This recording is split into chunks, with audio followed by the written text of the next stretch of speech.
Bonjour et bienvenue. Aujourd'hui, on plonge dans un dossier vraiment passionnant, Bonjour. le potentiel industriel de la République du Congo. On va se concentrer sur deux secteurs qui nous touchent tous, les plastiques et les produits de nettoyage. Deux secteurs clés, effectivement. On a pas mal de documents sous la main, des données commerciales pour le Congo, pour l'Afrique. Il y a aussi un projet très concret d'école de fabrication. Oui, une proposition détaillée. Et puis, on a des analyses sur ce grand marché africain, la ZECF, les objectifs de développement du Congo, un petit retour historique avec l'exemple turc, Intéressant parallèle. et aussi des réflexions plus générales sur les synergies industrielles. Tout un programme. Notre but, c'est simple, essayer de démêler tout ça, comprendre les défis, mais aussi les opportunités pour le Congo s'il veut se lancer dans la production locale de ses biens. Alors, on y va ? Allons-y. Bon, pour commencer, la réalité du terrain. Les chiffres du commerce, les documents qu'on a sont assez clairs, hein. Oui, très clair. Le Congo dépend massivement des importations pour les plastiques.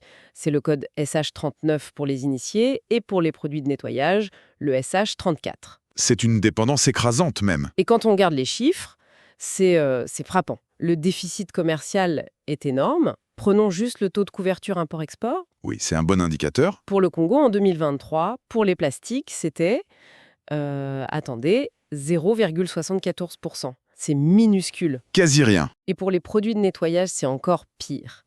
0,08%. Autant dire que presque tout est importé. Exactement. Et c'est là que ça devient paradoxal, si on veut.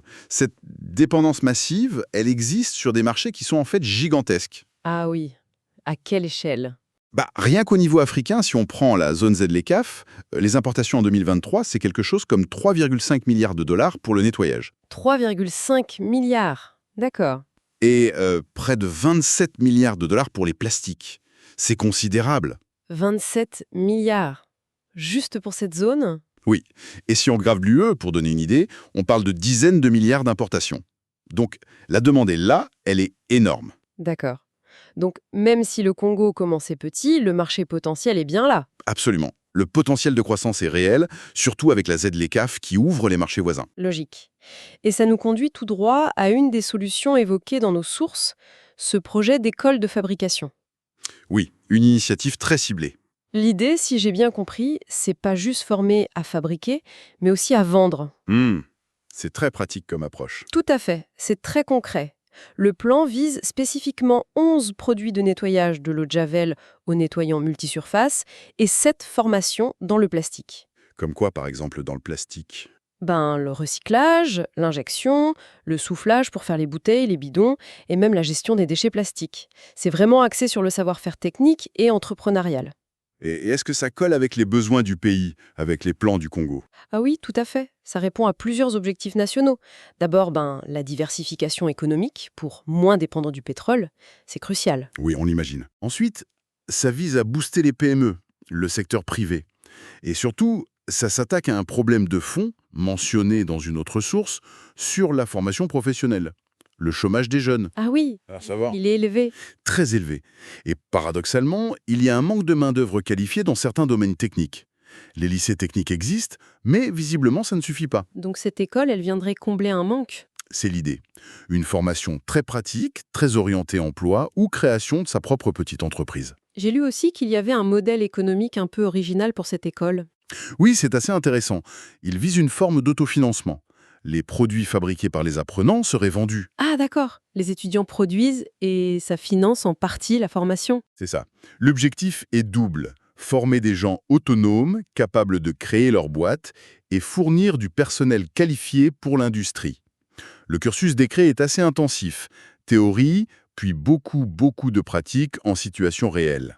C'est plutôt malin comme système. Oui, ça combine formation et production. Bon, d'accord pour le projet. Mais revenons au secteur, nettoyage et plastique. Pourquoi ces deux-là en particulier ? Y a-t-il un lien spécial ? Excellente question. Et oui, c'est un point fondamental. Une des sources décrit l'industrie du nettoyage comme un moteur de synergie. Un moteur de synergie, c'est-à-dire ? C'est-à-dire qu'en se développant, elle tire naturellement d'autres secteurs. Le premier, le plus évident, c'est le plastique. Pour les emballages, j'imagine. Exactement. Bouteilles, flacons, bidons, bouchons, tout ça c'est fait par soufflage, par injection plastique. Donc, plus de produits de nettoyage locaux, c'est plus de demandes pour une industrie plastique locale. Logique. Quoi d'autre? Ensuite, la chimie. Il faut bien formuler ces produits. Ça peut stimuler un peu de R&D local, peut-être pour des produits plus verts, plus adaptés. Mhm. Troisièmement, les machines. Les lignes de remplissage, d'étiquetage, et en amont, pour le plastique, les machines d'injection, de soufflage et surtout les moules. Les moules, c'est si important? Ah oui, c'est très technique, ça demande de la précision, souvent des machines CNC. CNC? C'est Commande numérique par calculateur? des machines-outils de haute précision. Donc, développer le plastique peut, à terme, encourager une petite filière mécanique locale. D'accord, je vois l'effet d'entraînement. Et enfin, quatrièmement, qui dit plastique dit... Recyclage.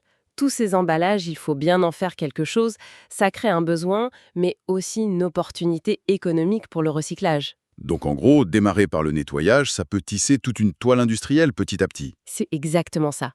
Ça rejoint cette idée de tissu industriel dont parle une autre source.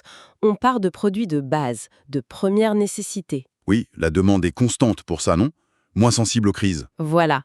Demande stable pour le nettoyage, ça tire le plastique. Le plastique a besoin de machines, de compétences, ça tire la mécanique, la formation.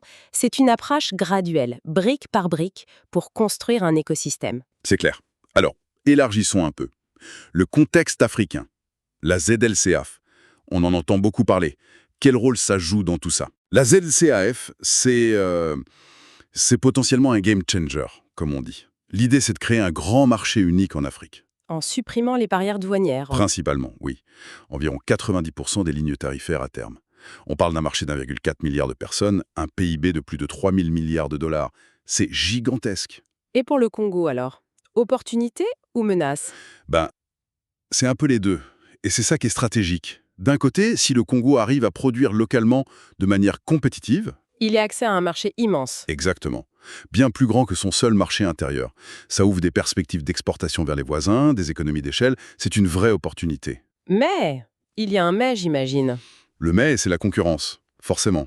Les entreprises d'autres pays africains, qui sont peut-être déjà plus avancées, auront aussi accès au marché congolais. Ah oui, d'accord, donc il faut être prêt à se battre sur son propre terrain aussi. Voilà. Il ne s'agit plus seulement de remplacer les importations qui viennent d'Asie ou d'Europe, mais d'être compétitif face aux voisins africains. Ça met une pression supplémentaire sur la nécessité de monter en gamme, en qualité, en compétences. Ce qui renforce l'intérêt de projets comme l'école de fabrication finalement. Tout à fait. C'est un outil pour relever ce défi. D'accord. Maintenant, si on prend encore un peu de hauteur, les sources évoquent aussi la politique industrielle, l'histoire. Il y a cet exemple de la Turquie. Qu'est-ce qu'on peut en retenir? Ce qui ressort beaucoup, notamment d'une des transcriptions, c'est l'importance d'une vision, d'une vraie politique industrielle, avec des objectifs clairs, ciblés. Plus important que les ajustements monétaires ou budgétaires? C'est ce que suggère une des sources, oui, que l'absence de cette stratégie industrielle serait peut-être la racine de certains problèmes économiques. Le laisser-faire ne suffirait pas, surtout au début. Et on parle aussi d'entrepreneuriat industriel. C'est quoi la différence avec l'entrepreneuriat classique? L'idée, c'est que créer une usine, c'est pas pareil que créer une appli ou un service. Ça demande d'autres compétences, des investissements beaucoup plus lourds, plus de risques. Donc il faut un soutien spécifique. Oui, des formations adaptées, peut-être des projets préqualifiés, du mentorat, ce que l'école de fabrication semble d'ailleurs vouloir faire avec son accompagnement et son idée de financement. Justement, le financement, c'est souvent le nerf de la guerre pour l'industrie, non? Absolument. Les sources parlent de finances industrielles dédiées. Les banques classiques sont parfois un peu frileuses. L'idée d'un système de financement interne à l'école pour ses diplômés est une piste. Et ce fameux exemple turc des années 30, c'est encore pertinent aujourd'hui? C'est une bonne question. Le monde a changé, c'est sûr, mais ce que ça montre, c'est la force d'une volonté politique planifiée. C'était très dirigiste à l'époque. Oui, le premier plan quinquennal, c'était on remplace les importations, on utilise nos ressources, on crée des entreprises d'État dans les secteurs de base, textiles, mines, etc. On nationalise, le financement était surtout local. Et les résultats ont suivi? Apparemment oui, à l'époque. Ils ont créé une base industrielle. Leur balance commerciale est devenue positive pendant un temps, leur revenu par habitant a bien augmenté. Mais on ne peut pas juste copier ça aujourd'hui. Non, bien sûr, la mondialisation, la ZLFCAF, tout ça change la donne. Mais ça illustre quand même qu'un État stratège, qui fixe un cap et mobilise des moyens, ça peut jouer un rôle décisif pour lancer la machine. Bon, après, il faut rester lucide. Il y a des défis bien réels au Congo, mentionnés aussi dans les sources. Oui, il ne faut pas les oublier. Le chômage des jeunes, on en a parlé, c'est massif. Le système de formation pro doit être amélioré en quantité et en qualité. L'économie est encore très dépendante du pétrole. Ce qui la rend vulnérable aux fluctuations des prix. Exactement. Et puis, il y a tout le travail sur le climat des affaires pour attirer et retenir les investissements sur le long terme. D'accord. Alors, si on essaie de rassembler les pièces du puzzle, on a d'un côté cette dépendance énorme aux importations pour des produits essentiels, Oui, une situation de départ difficile. mais d'un autre côté, ces secteurs nettoyage, plastique sont stratégiques. Pas seulement pour le marché local, mais parce qu'ils peuvent en entraîner d'autres. Chimie, machines, recyclage, c'est l'effet synergie. C'est ça. C'est leur potentiel caché, en quelque sorte. Et face à ça, on a ce projet d'école de fabrication qui semble vraiment viser juste. Compétences pratiques, entrepreneuriat et industriel. Oui, ça semble bien aligné avec les besoins du pays et le contexte de la ZLECAf, qui est à la fois une chance et un défi. Et si on regarde plus largement, les leçons de l'histoire ou les analyses actuelles convergent vers un point, l'importance d'une vision, d'une politique industrielle volontariste. Absolument.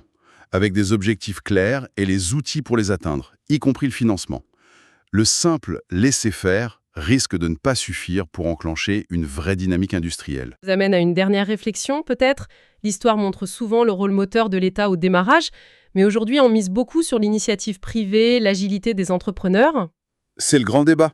Alors pour le Congo, aujourd'hui, dans ce cadre de la ZLECAf, quel serait le bon équilibre? Comment articuler au mieux une impulsion stratégique de l'État et l'énergie du privé, comme celle que l'école de fabrication veut stimuler? C'est sans doute la question clé. Trouver ce juste dosage entre planification et initiative. Voilà, une question complexe qui reste ouverte. Merci beaucoup d'avoir partagé cette analyse avec nous. Merci à vous. Et merci à tous de nous avoir écoutés pour cette exploration.